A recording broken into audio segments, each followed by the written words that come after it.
Ba'zan hayot sizni shunday chorasiz ahvolga soladiki, o'zingiz kutmagan qarorlarni qabul qilasiz. Begona yurt, sovuq tunlar va yolg'izlik. Bu hislar odamni o'zgartirar ekan. O'sha oqshom. Sherzodning tug'ilgan kuni.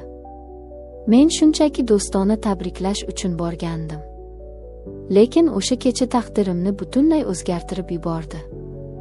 Remonti bitmagan o'sha kvartira devorlari mening sirlarimga, mening gunohimga va balki mening baxtimga guvoh bo'ldi.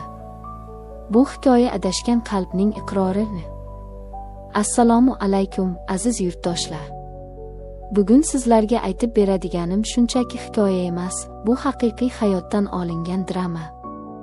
Agar siz ham taqdirning kutilmagan burilishlari va insoniy his-tuyg'ular haqidagi voqealarni yaxshi ko'rsangiz, videoga like bosing va kanalimizga obuna bo'ling. Tayyor bo'lsangiz, boshladik. Mening ismim Nigora. Yoshim 22 da.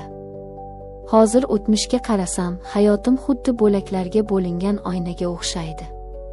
3 yil oldin men juda yosh edim, sodda edim. Ota-onamning, qarindoshlarning qiz bolaning baxti oilada degan gaplariga ishonib, ular tanlagan yigitga turmushga chiqdim. Erim. U yomon inson emasdi. Lekin biz bir-birimizga begona edik. U ko'pincha ishda bo'lardi, uyga kelganda ham charchagan, gaplashgisi kelmasdi.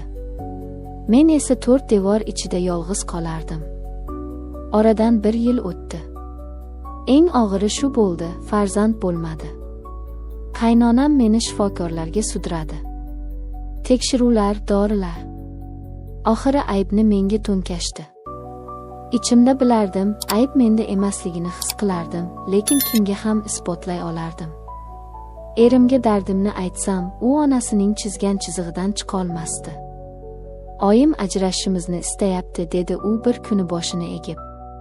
Shu bir og'iz so'z bilan mening oilaviy hayotim yakun topdi. Ajrashdik. Mahalla-ko'y, qo'ni-qo'shnilarning gap-so'zlari bepushti degan tamg'a. Bularga chidash og'ir edi. Men bu muhitdan qochishga, o'zimni yo'qotib qo'ymaslikka qaror qildim va Rossiyaga, xolamning oldiga ketdim. Rossiya. Bu yer boshqacha olam edi. Sovuq, begona, lekin erkin. Men kafelardan biriga ishga kirdim. Boshida juda qiynaldim. Til bilmaslik, odamlarning qo'pol muomalasi, ba'zan esa shilqimliklar. Har kuni yig'lab uyg'onardim. Lekin inson hamma narsaga ko'nikar ekan. Sekinasta o'zimni o'nglay boshladim. Va shu kunlarning birida Sherzod bilan tanishib qoldim. Sherzod. U ham o'zbek edi. Yoshi 23 da, kelishgan, o'ziga ishongan yigit. Uning o'z mashinasi bor edi, bu yerda ancha vaqtdan beri ishlardi. Bizning tanishuvimiz oddiy boshlandi. U meni ishdan keyin uyimga tashlab qo'yardi, ba'zan ishga olib borardi. Uning mashinasida o'tgan daqiqalar men uchun kunning eng tinch va yoqimli qismi edi. Biz gaplashardik, kulishardik. U menga g'amxo'rlik qilardi, himoya qilardi. Men unda o'zim izlagan o'sha erkaklik tayanchini ko'ra boshladim. Kunlar o'tib, munosabatlarimiz yaqinlashdi. Ishdan keyin shunchaki uyga emas, balki shaharni aylanib yuradigan bo'ldik. Tungi shahar chiroqlari, mashina ichidagi iliqlik va Sherzodning yonimda ekanligi. Men o'zimni baxtli his qila boshladim. Lekin bu do'stlikdan ko'proq narsa ekanligini hali tushunmagandim. Bir kuni kechqurun mashinada o'tirganimizda Sherzod birdan jiddiy tortdi. U menga qaradi, ko'zlarida qandaydir olov bor edi. Nigora, dedi u past ovozda. Men seni xafa qilishni istamayman, lekin ochig'ini aytaman. Men sen bilan bo'lishni xohlayman. Men qotib qoldim. Uning gaplari to'g'ridan to'g'ri va kutilmagan edi. Yuzim qizarib ketdi, tilim aylanmay qoldi. Yuzingga aytganim uchun uzr deb qo'shib qo'ydi u. Men nima deyishni bilmay, faqat uyga olib borib qo'ying, deya oldim. Yo'l bo'yi ikkalamiz ham jim ketdik. Bu sukunat minglab so'zlardan og'irroq edi. Uyga kirganimdan keyin ham o'zimga kela olmadim. Ko'zguga qaradim. Nahotki men ham buni xohlayman deb o'zimdan so'radim. Shuncha vaqt birga yurib bu haqda o'ylamagan ekanman. Lekin uning gapi ichimda qandaydir uchqunni yoqib yuborgandi. Ancha vaqtdan keyin telefonim jiringladi. Sherzod, xafa qildimmi? So'radi u xavotir bilan. Kechki payt ishga ketayotganda gaplashamiz. Hozir uxlamoqchiman dedim va go'shakni qo'ydim. Men tungi smenada ishlardim. Lekin uyqu kelmadi. Xayollarim meni tinch qo'ymasdi. Sherzodning qomati, uning ko'zlari, menga qilgan muomalasi. Tan olgim kelmasa ham men uni xohlardim. Men yosh ayol edim, yolg'izlikdan charchagandim. Va nihoyat o'zimga iqror bo'ldim, men unga o'zimni topshirishga tayyorman. Keyingi safar u meni ishga olib ketgani keldi. Mashinaga o'tirganimda u yana gap boshladi. Nigora, agar xohlamasang shunchaki yo'q de. Men senga tegmayman, va'da beraman. Shunchaki ko'nglimdagini aytdim, dedi u samimiy. Men indamadim. Jimlik rozilik alomatimi? Bilmadim. Shunda u kulimsirab, 2 kundan keyin tug'ilgan kunim. Shu kuni ishga chiqma, iltimos. Birga nishonlaymiz, dedi. Yuragim dukillab ketdi. Xo'p, dedim sekin. O'sha 2 kun ichida men o'zimni tayyorladim. Tug'ilgan kun keldi. Men eng chiroyli ko'ylagimni kiydim, o'zimga oro berdim. Uning mashinasiga osib qo'yadigan chiroyli suvenir oldim.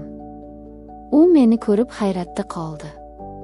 Juda ochilib ketibsan-ku, dedi ko'zlari chaqnab. Bu maktub meni yanada ruhlantirdi. Men sovg'ani uzatdim. U xursand bo'lib qo'lini cho'zdi. Men qo'limni olmoqchi bo'lganimda, u kutilmaganda meni o'ziga tortdi va yuzimdan, lablarimdan o'pdi. Bu mening Sherzod bilan birinchi bo'sam edi. Boshim aylanib ketdi. Uyat va hayajon aralashib ketgandi.